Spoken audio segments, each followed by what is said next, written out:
Hello friends, welcome back to my YouTube channel free class. આજે આપણે અહીંયા ધોરણ 6ની પ્રોજેક્ટ પ્રવૃત્તિ બુકમાંથી પ્રોજેક્ટ પ્રવૃત્તિ નંબર 3 મારી સચિત્ર પોથી જોવાની છે. અહીંયા તમારે સંસ્કૃત પાઠ્યપુસ્તકની શરૂઆતમાં કેટલીક ચીજવસ્તુઓના સંસ્કૃતમાં નામ જાણ્યા હશે. અહીં તમારે વર્તમાનપત્ર, જૂના સામયિક કે ગમે તે પુસ્તકમાંથી તમને ગમતા ચિત્રો જે છે એ શોધી કાપીને લગાડવાના છે અને એ ચિત્ર જે છે તેને સંસ્કૃતમાં શું કહેવાય અને તેનું કેવી રીતે વાક્ય બનાવી શકાય તે અહીંયા લખવાનું છે. સૌથી પહેલાં બોક્સની અંદર કોઈપણ ફૂલનું એક ચિત્ર ચોંટાડો. તમે અહીંયા કોઈપણ ચિત્ર ચોંટાડીને સંસ્કૃતમાં તેનું નામ લખીને વાક્ય બનાવી શકો છો.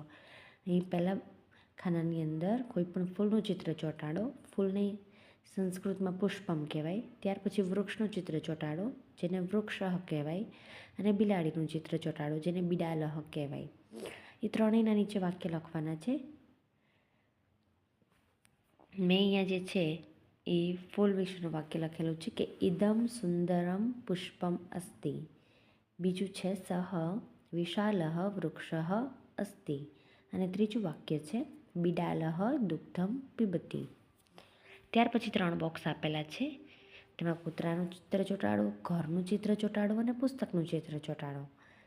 કૂતરાને સંસ્કૃતમાં શ્વાન કહેવાય, ઘરને ગૃહમ કહેવાય અને પુસ્તકને પુસ્તકમ કહેવાય. ત્યાર પછી મેં ત્રણેયના જે છે એ વાક્ય લખેલા છે. પહેલું શ્વાનઃ ધાવતી, એટલે કે કૂતરો દોડે છે. અહમ પુસ્તકમ પઠામી, હું પુસ્તક વાંચું છું. એતત મમ ગૃહમ અસ્તિ, આ મારું ઘર છે. ત્યાર પછીનું પેજ જોઈ લઈએ, પેજ નંબર 16, જેમાં 3 ચિત્ર ચોંટાડવાના છે. તેમાં મેં માછલીનું ચિત્ર, ગાયનું ચિત્ર અને સૂર્યનું ચિત્ર. જો તમારી પાસે અવેલેબલ હોય તો તમે ચોંટાડી શકો છો અને ના અવેલેબલ હોય તો તમે દોરી પણ શકો છો. માછલીને મીન કહેવાય, ગાયને ધેનું કહેવાય અને સૂર્યને સૂર્ય કહેવાય. જલે મીનઃ તરતી, પાણીમાં માછલી તરે છે.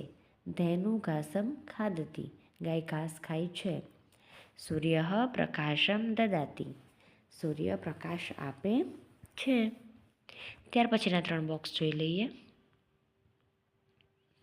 જેમાં મોરનું ચિત્ર, પેનનું ચિત્ર અને પાણીનું ચિત્ર જે છે એ ચોંટાડવાનું છે. મોરને સંસ્કૃતમાં મયુરઃ કહેવાય, પેનને લેખની કહેવાય અને પાણીને જલમ કહેવાય. મયુરઃ નૃત્યથી, મોર નાચે છે. એષા લેખની અસ્તિ, આ લેખની એટલે કે પેન છે. અને ત્યાર પછી છે જલમ શીતલમ અસ્તિ, પાણી ઠંડુ છે. અહીંયા પ્રોજેક્ટ પ્રવૃત્તિ પૂરી થાય છે. હવે મળીશું નવા વિડીયોમાં. Thank you.